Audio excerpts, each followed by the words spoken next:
रतनपुर गांव में एक गरीब किसान रामू अपनी बीवी सरला के साथ रहता था। सुबह के वक्त मिट्टी के छोटे से घर में चूल्हा जल रहा था, जिस पर लोहे की कढ़ाई में थोड़ी सी सब्जी पक रही थी।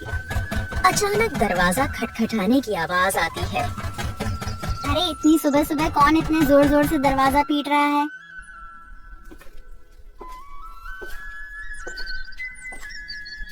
दरवाजा खोलते ही सेठ हरिलाल गुस्से में लाल पीला खड़ा था, जो कि बहुत लालची और चालबाज है। वह हर किसी से 2 गुना ब्याज वसूलता था। रामू, बहुत हो गया तेरा नाटक। मेरे पैसे कहाँ हैं? सेठ जी, कल ही तो मैंने आपको पूरी रकम दे दी थी और पूरा हिसाब पक्का कर दिया था, और मैंने आपके पुराने पैसे भी कब के लौटा दिए हैं। देर की वजह से तेरा ब्याज बढ़ गया है। अब वो उधार तुझे 5 गुना ब्याज के साथ लौटाना होगा। 5 गुना? सेठ जी, ये तो अन्याय है। मैंने मेहनत करके ब्याज सहित पूरे पैसे चुका दिए हैं। मैं गरीब आदमी इतना भारी ब्याज कैसे दे सकता हूँ? ज्यादा जुबान मत चला। अगर पैसा नहीं दिया ना, तो तेरे घर का ताला तोड़कर बर्तन कपड़ा सब उठा ले जाऊंगा। तेरी बैलगाड़ी भी बेच दूंगा। सेठ जी, गरीब का खून चूसकर आपको क्या मिलेगा? हमारे साथ ऐसा मत करिए। इतना ज्यादा ब्याज मैं नहीं दे पाऊंगा। पैसे तो तुझे देने ही पड़ेंगे। देख लूंगा मैं तुझे। याद रखना रामू, हरीलाल से पंगा लेना आसान नहीं है। सेठ रामू को धमकाते हुए चला जाता है, लेकिन जाते जाते अपने नौकर को कहता है, इस गरीब भिखारी की इतनी मजाल, मुझे ना बोलकर इसने गलती कर दी। इसे तो सबक सिखाना पड़ेगा, ताकि गांव में बाकी गरीब भी डर में रहे। आप बताइए, ये जिंदगी कब बदलेगी?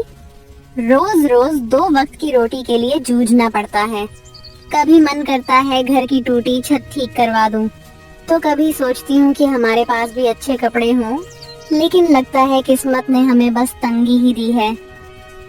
मुझे पता है तुम्हें तकलीफ है, पर मैं क्या करूं? खेत छोटे हैं, बारिश वक्त पर नहीं होती, ऊपर से कर्ज का बोझ भी सर पर है। मैं दिन रात मेहनत करूं, तब हमारे हिस्से में यही नमक रोटी आती है। मेहनत? हाँ, मेहनत तो आप करते हैं, लेकिन भगवान हमारी सुनता ही कहाँ है।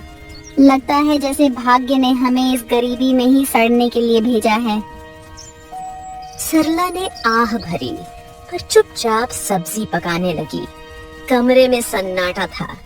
रामू ने मन ही मन ठान लिया, आज खेत में चाहे जान निकल जाए, पर घर लौटकर कुछ ऐसा लाऊंगा जिससे सरला के चेहरे पर मुस्कान आ जाए। रामू को नहीं पता था कि आज का दिन उसकी जिंदगी की सबसे बड़ी कहानी की शुरुआत करने वाला है। सुबह के वक्त रामू खेत जाने के लिए घर से निकल रहा है। सुबह की हल्की हल्की धूप खेतों पर पड़ रही थी। सरला के मन में आज कुछ हलचल सी चल रही थी। रामू रोज गांव के बीच से होकर जाने वाला रास्ता मंदिर के पास से गुजरता था। रामू रोज इसी रास्ते से जाता था, क्योंकि यही सबसे छोटा और आसान रास्ता था। मंदिर में उस वक्त बस पुजारी ही थे जो सफाई कर रहे थे।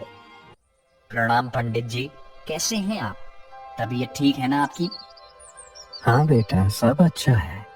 भगवान का आशीर्वाद तुझ पर हमेशा बना रहे। पुजारी से बात करके रामू अपने खेत की तरफ निकल जाता है।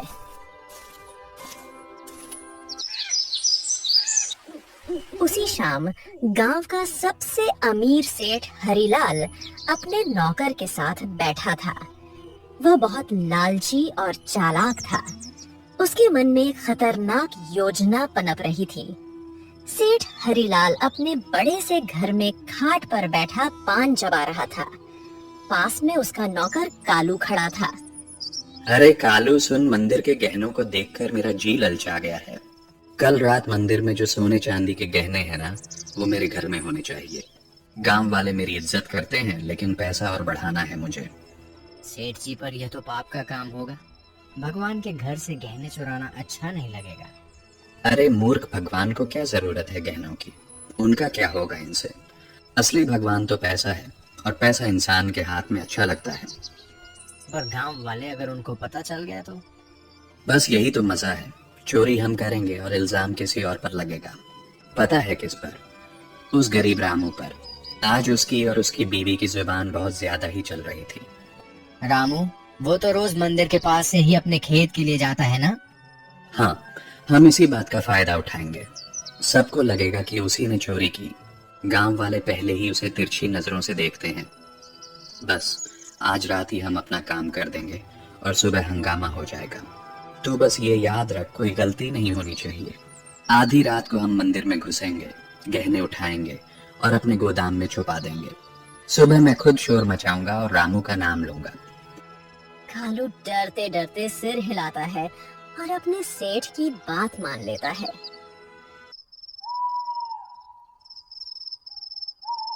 रात का समय था। गांव में हर तरफ सन्नाटा था। बस कहीं कहीं कुत्तों के भौंकने की आवाज आ रही थी। उस रात सेठ लालच में अंधा हो जाता है और इस घिनौनी साजिश को अंजाम देता है।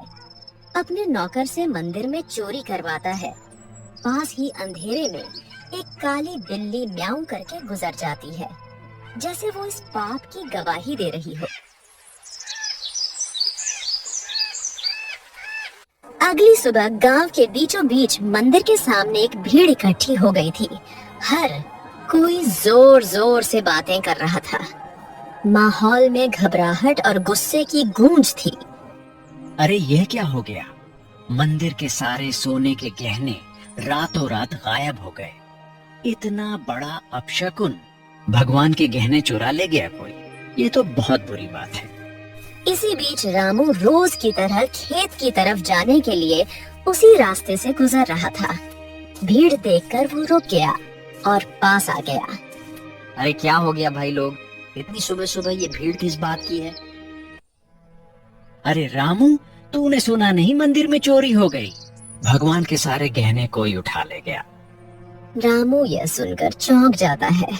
भीड़ में खड़ा सेठ, जो असल में चोरी किया था, वह बहुत मासूम बन रहा था। पंडित जी आप बताइए, कल रात तक तो गहने मंदिर में थे, फिर अचानक कौन ले गया? आप बताइए पंडित जी, क्या आपने मंदिर के आसपास किसी को आते जाते देखा है? आपको किसी पर शक है क्या? अरे मैंने देखा है रामू, रोज मंदिर के रास्ते से आना जाना करता है। सेठ जी, कल तक तो सब कुछ ठीक ठाक था। मंदिर के पास से तो कई लोग गुजरते हैं, लेकिन रोज सुबह सुबह खेत की तरफ जाने के लिए रामू इधर से निकलता है। मगर रामू ऐसा काम करेगा मुझे नहीं लगता। अरे पंडित जी, जमाना खराब है, आदमी की नीयत कब बदल जाए क्या पता। और वैसे भी जिसने किया है वो मुंह से कभी मानेगा नहीं। मैंने अपनी आंखों से देखा है। रात को जब मैं खेत की तरफ जा रहा था, रामू मंदिर के पास चुपके चुपके घूम रहा था। ये क्या कह रहे हो आप लोग? मैंने कोई चोरी नहीं की है। इतना बड़ा पाप मुझ पर मत डालो। अरे हाँ, ये गरीब आदमी है, पैसों की तंगी में है, ये कर भी सकता है ये काम। ये लोग मुंह पर अच्छे बनते हैं। अरे भगवान से डरिए आप लोग, हमने कुछ नहीं किया। हम गरीब जरूर हैं, लेकिन चोर नहीं। मेरे पति जितना ईमानदार इंसान इस पूरे गांव में कोई नहीं है। ऐसा मत कहिए, वरना भगवान आप लोगों को कभी माफ नहीं करेगा। रामू और उसकी बीवी ने बहुत समझाने की कोशिश करी, लेकिन भीड़ मानने को तैयार नहीं थी। सब रामू को ही चोर मान बैठे।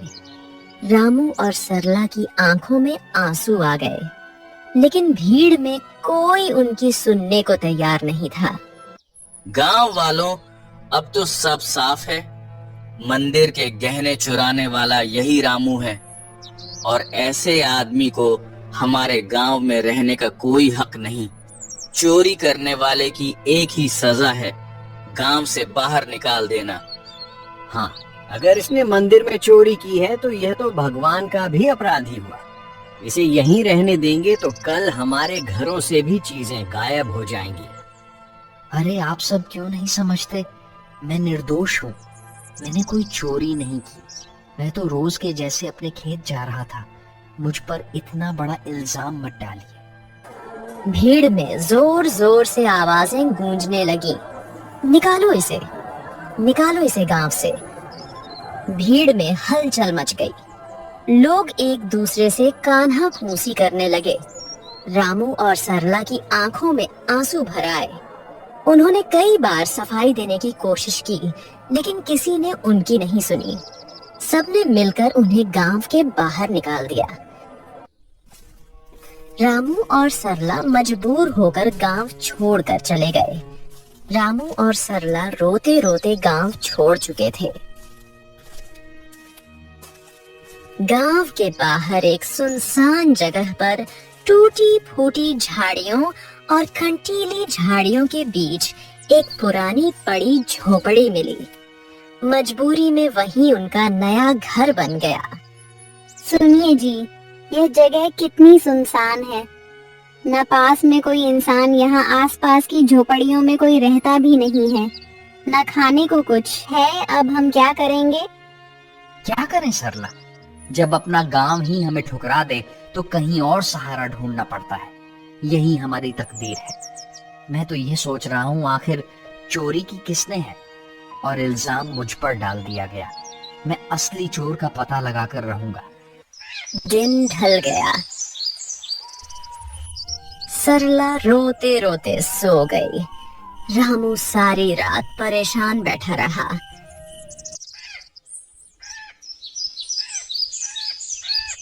अगली सुबह जब रामू उठा तो उसने देखा कि सरला रो रो कर भूख से कमजोर हो गई है। सरला, तुम यहीं रहो, मैं कुछ खाने के लिए लाता हूँ। फिर अपने खेत जाऊंगा दूसरे गांव से होते हुए। तुम दरवाजा अंदर से बंद करके आराम करो। इतना कहकर रामू जंगल की ओर चल गया।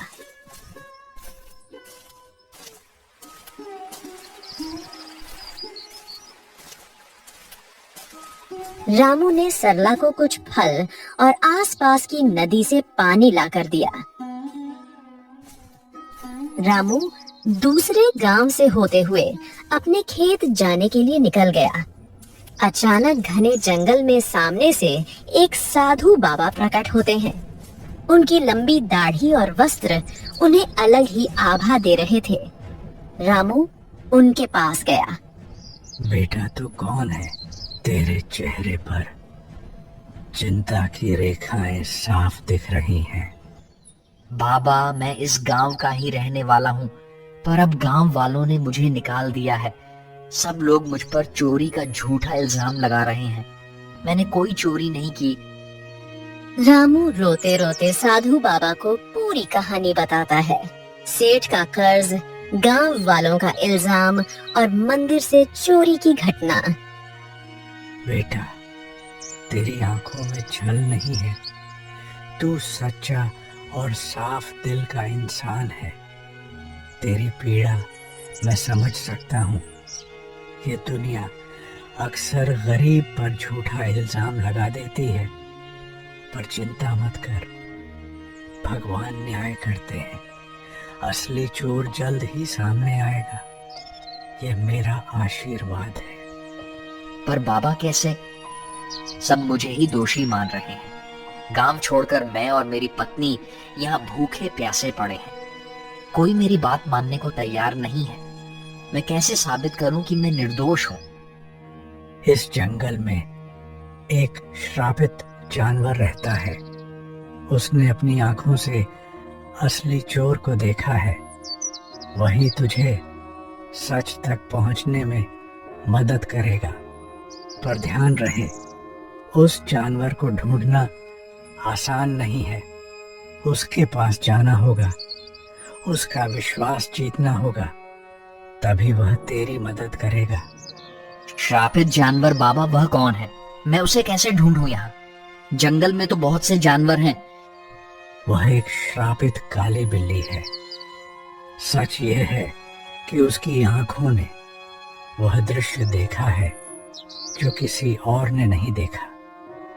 जा बेटा, उस जानवर को ढूंढ और उससे मदद मांग। वो बिल्ली तेरी जिंदगी बदल देगी। भगवान तेरा साथ देंगे। जा बेटा, सत्य की शक्ति तेरे साथ है। साधु बाबा रामू को आशीर्वाद देकर अचानक गायब हो गए। रामू समझ गया था कि यह भगवान की लीला है। रामू तुरंत ही बाबा के बताए अनुसार उस बिल्ली को ढूंढने के लिए निकल गया। जंगल का सन्नाटा, पत्तों की सरसराहट, रामू थका हारा, भूखा प्यासा उम्मीद के सहारे इधर उधर भटक रहा था। उसने पूरा जंगल छान मारा, पर उसे वो काली बिल्ली कहीं नहीं मिली। दिन ढलने को आया। रामू अब निराश होकर अपनी झोपड़ी की तरफ जा रहा था। अचानक तभी उसकी नजर एक काली बिल्ली पर पड़ी। बिल्ली की चमकती आंखें दो अंगारों जैसी दिखाई दे रही थीं। ओ बिल्ली रानी, क्या तुम वही हो जिसके बारे में साधु बाबा ने कहा था? क्या तुमने उस रात देखा था? असली चोर कौन है? माँ, बिल्ली, क्या तुम मेरी मदद करोगी? मुझ पर झूठा इल्जाम लगाकर गांव से निकाल दिया गया है। क्या तुम सच जानती हो? मुझे बता दो, असली चोर कौन है? बिल्ली उसकी आंखों में देखती है। रामू का साफ दिल और अच्छी नियत देखकर जैसे उसे सब समझ आ गया हो। अचानक बिल्ली की आंखों से एक अजीब सी चमक निकलती है और वह इंसानी आवाज में बोल उठती है। रामू, तुम्हारे साथ बहुत बड़ा अन्याय हुआ है। मंदिर के गहने तुमने नहीं चुराए। असली चोर तुम्हारे गांव का सेठ और उसका नौकर है। दोनों ने मिलकर मंदिर से गहने चुराए और चोरी का इल्जाम तुम्हारे सिर पर चढ़ा दिया ताकि कोई शक न करे। सेठ जानता था कि तुम गरीब हो, तुम्हारे पास कोई सबूत नहीं होगा, इसलिए उसने चालाकी से तुम्हें बलि का बकरा बना दिया। क्या गांव का सेठ, वही जो सबसे धर्म और दान की बातें करता है, और उसका नौकर भी तो यही सच्चाई है? गांव वालों ने मेरी ईमानदारी पर शक किया और असली अपराधी चैन से सो रहा है। माँ बिल्ली, अब मैं क्या करूं? ये सच गांव वालों तक कैसे पहुंचाऊं? समय आने दो रामू, सच को कोई दबा नहीं सकता। मैं तुम्हारी मदद करूंगी। तुम मुझे कल गांव लेकर चलो। मैं वहां जाकर सबको सारी सच्चाई बताऊंगी और तुम्हें निर्दोष साबित करूंगी। रामू को बिल्ली की बातें सुनकर राहत मिलती है।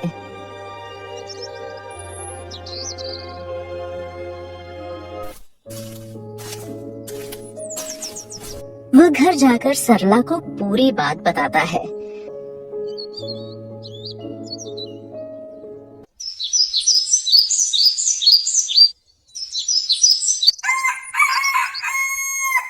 अगली सुबह रामू और सरला बिल्ली को लेकर गांव जाते हैं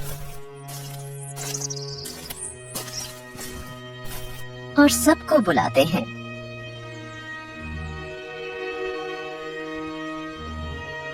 गांव वालों, आप सबने मुझे चोर बोलकर गांव से निकाल दिया था, पर असली चोर अभी भी गांव में ही बैठा है। आज मेरे पास एक गवाह है जो मुझे निर्दोष साबित करेगा। गांव वालों सुनो, असली चोर रामू नहीं है। मैंने अपनी आंखों से देखा है। मंदिर के गहने सेठ और उसके नौकर ने मिलकर चुराए हैं। अगर तुम्हें यकीन नहीं होता तो सेठ के घर जाकर देखो, मंदिर के गहने वहीं मिलेंगे। अरे, यह बिल्ली बोल कैसे रही है? चलो हम जाकर देखते हैं सेठ के घर गहने हैं या नहीं। वैसे भी सेठ ही हमें हमेशा धोखा देता रहा है। बिल्ली को बोलता देख सब चौंक जाते हैं और गांव के कुछ लोग सेठ के घर जाते हैं। उनको गहने सेठ के घर में मिल जाते हैं।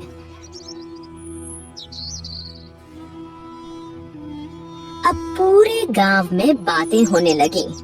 सेठ चोर है, सेठ चोर है, सब बोलने लगे। सेठ ने चालाकी से अपने नौकर को इशारा करा और सारा इल्जाम नौकर पर डाल दिया। अरे नहीं नहीं, मैं चोर नहीं हूँ। ये सब मेरे नौकर की करतूत है, उसने ही चोरी की है। मैं तो खुद हैरान हूँ। झूठ मत बोलिए सेठ जी, आप सबसे ब्याज में 4 गुना पैसे वसूलते हो, अब चोरी भी करवा रहे हो। ठीक है, अगर तुम सब कहते हो तो इस नौकर को सजा मैं दूंगा, क्योंकि यही असली चोर है। मुझे इस बारे में कुछ नहीं पता था।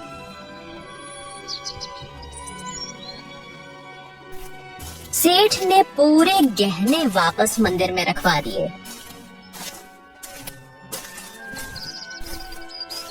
अब गांव में उसकी कोई इज्जत नहीं करता है। पूरे गांव वालों ने रामू से माफी मांगी। उन्हें अपनी गलती का एहसास हो गया। सबने पूरे आदर सम्मान के साथ रामू और सरला को गांव वापस बुलाया।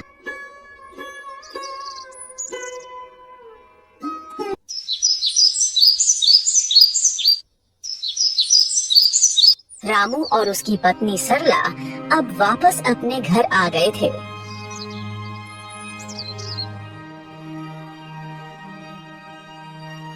शाम का समय, हल्की ठंडी हवा चल रही है। रामू बोलने वाली बिल्ली के साथ खेत की तरफ जा रहा था।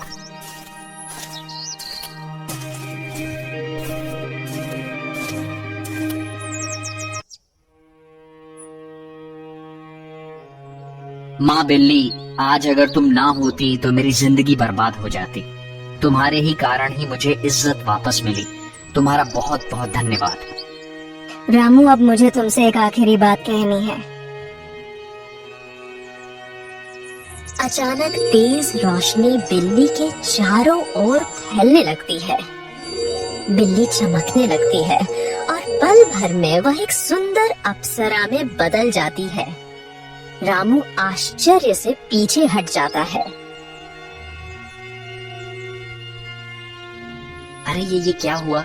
तुम अचानक अप्सरा कैसे बन गई? कौन हो तुम? हाँ रामू, मैं एक अप्सरा ही हूँ। मुझे स्वर्ग से श्राप मिला था। मैं इस श्राप से मुक्त होने के लिए ही धरती पर आई थी।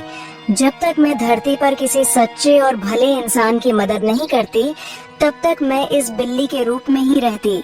तुम एक सच्चे और ईमानदार इंसान हो, इसलिए तुम्हें बचाकर मैंने भी अपना श्राप तोड़ दिया। अब मुझे मुक्ति मिल चुकी है। तुम्हारी ईमानदारी और भलाई ने मुझे श्राप से मुक्त कर दिया है। तुम्हारा बहुत बहुत धन्यवाद रामू। मैं बहुत खुश हूँ। मैं तुम्हें वरदान देना चाहती हूँ। तुम्हें जो चाहिए बेझिझक कहो। रामू की आंखों में चमक आ जाती है। वह भावुक होकर अप्सरा को प्रणाम करता है। देवी, मेरी जिंदगी गरीबी से घिरी हुई है। मैं दिन रात खेतों में मेहनत करता हूँ, मगर फसल कभी अच्छी नहीं होती। ऊपर से कर्ज का बोझ है। मेरे परिवार के लिए 2 वक्त की रोटी जुटाना भी मुश्किल हो जाता है। रामू, मैं तुम्हें वरदान देती हूँ। तुम्हारी परेशानी अब समाप्त होगी। जंगल के बीच में एक लाल फूल के पौधे के पास एक चमत्कारी फल का पेड़ है। वह पेड़ स्वर्ग से आया है। उस पेड़ का फल सिर्फ ईमानदार इंसान ही खा सकता है। तुम वहाँ जाओ और वह फल खाओ। तुम्हारे खेतों में समृद्धि होगी, कर्ज मिट जाएगा और जीवन खुशहाल हो जाएगा। बस याद रखना, तुम हमेशा इसे ही रहमदिल रहना, वरना तुम्हारी जिंदगी वापस वैसे ही हो जाएगी। सुखी रहो रामू। अब मैं चलती हूँ, अपना ख्याल रखना। रामू को वरदान देकर अप्सरा अचानक गायब हो जाती है।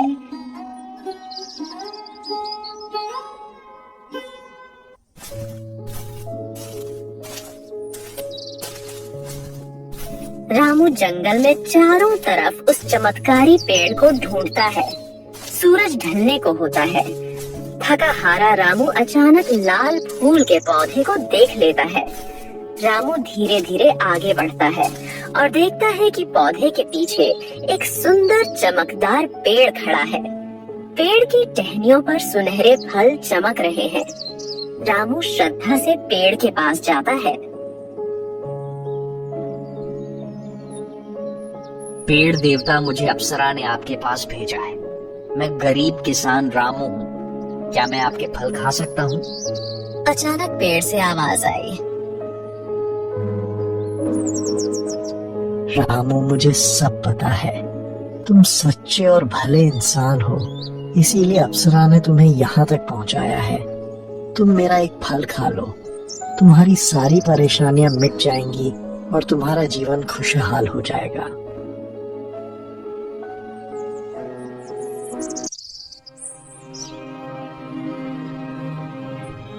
रामू पेड़ से एक सुनहरा फल तोड़कर खाता है। अचानक उसके शरीर में एक अजीब सी ऊर्जा दौड़ जाती है। वह पेड़ को धन्यवाद करके अपने घर की ओर निकल जाता है। और जैसे ही वह घर के पास पहुंचता है, उसकी झोपड़ी एक सुंदर बड़ा आलीशान घर में बदल जाती है। रामू दंग रह जाता है। उसकी पत्नी बाहर आकर चौंक जाती है। अरे सुनिए, ये क्या हो गया?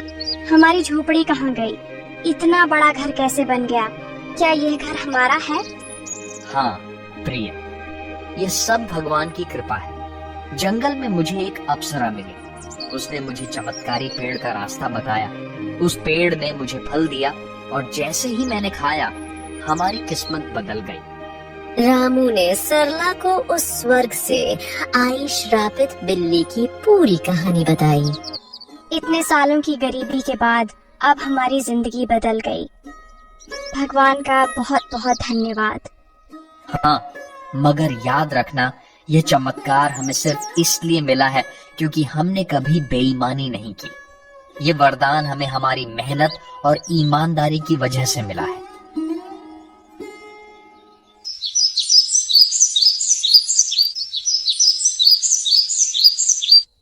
अब रामू और सरला अपने नए घर में खुशी से रहने लगे।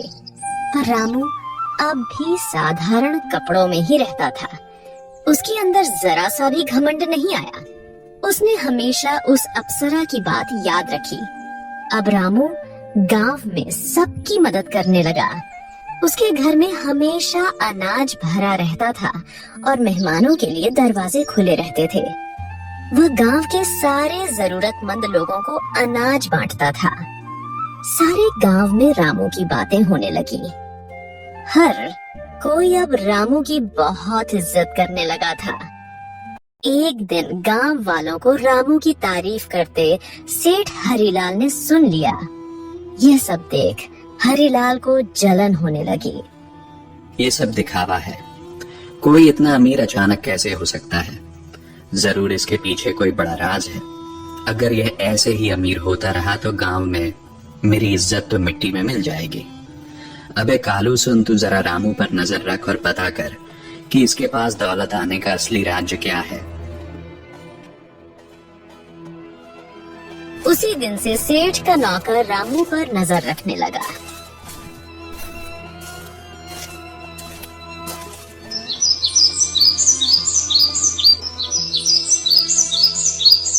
एक दिन सेठ का नौकर रामू का पीछा कर रहा था।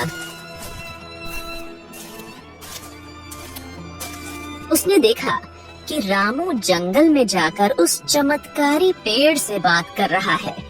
कालू चुपके चुपके रामू की सारी बातें सुन रहा था।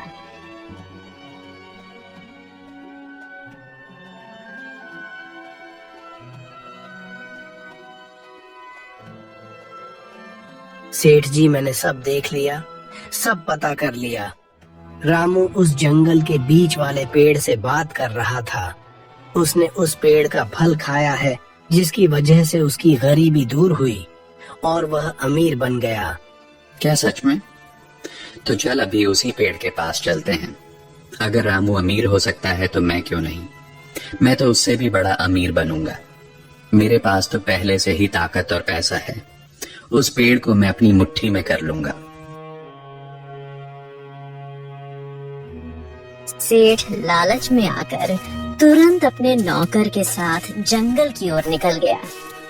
पर उसे क्या पता था, आज यह लालच उसे ले डूबेगी। वो लोग पेड़ के पास पहुँचे और फल तोड़ने की कोशिश करते हैं, पर एक भी फल उनसे नहीं टूटता। सेठ गुस्से में आकर पेड़ से कहता है, ओ पेड़, सुना है तूने रामू को फल देकर अमीर बनाया है। अब मुझे भी अपने फल दे, जल्दी कर। मैं इस पूरे गांव का सबसे बड़ा आदमी हूँ। अब मैं और भी शक्तिशाली बनना चाहता हूँ। सेठ, तू लालची है, अहंकारी है और बेईमान है। मैं अपना फल सिर्फ उसी को देता हूँ जिसके दिल में दूसरों के लिए करुणा हो, जो ईमानदार हो और सच्चा हो। तेरे दिल में सिर्फ लालच और घमंड है, इसलिए तुझे कभी यह फल नहीं मिलेगा। क्या कहा? तू मुझे फल नहीं देगा? अरे मूर्ख पेड़, अगर तू मुझे फल नहीं देगा तो मैं तुझे जड़ से काट दूंगा। तेरे जैसे 1000 पेड़ मैं खरीद सकता हूँ मैं। अब तू देख, तुझे काट कर मैं तेरे सारे फल ले लूंगा। अबे कालू, कुल्हाड़ी उठा और इसे काट डाल। गांव जाकर उस रामू को भी आज मैं खत्म कर दूंगा। कालू भाग कर जाता है और कुल्हाड़ी लेकर आता है। सेठ पेड़ को अपने पैर से मारने लगता है और उसका नौकर कुल्हाड़ी से पेड़ काटने की कोशिश करता है, लेकिन कुल्हाड़ी लगते ही चिंगारियों में निकलती है। अचानक आसमान से बिजली गिरने लगी और तेज हवा चलने लगी। ठहरो, तुम दोनों को अपने लालच और पाप का फल अब यही मिलेगा। तुम्हें दूसरों की मेहनत और भलाई से जलन थी, अब तुम्हें इसका परिणाम भुगतना होगा। अचानक पेड़ से एक चिंगारी निकलती है। सेठ और उसका नौकर वहीं जलकर राख हो जाते हैं। सच्चाई और ईमानदारी की राह चाहे कितनी भी कठिन क्यों ना हो, अंत में जीत हमेशा अच्छाई की ही होती है। लालच और बेईमानी इंसान को कभी सुख नहीं दे सकते। भगवान भी उसी का साथ देते हैं जिसका दिल साफ हो और जो दूसरों की मदद करता है।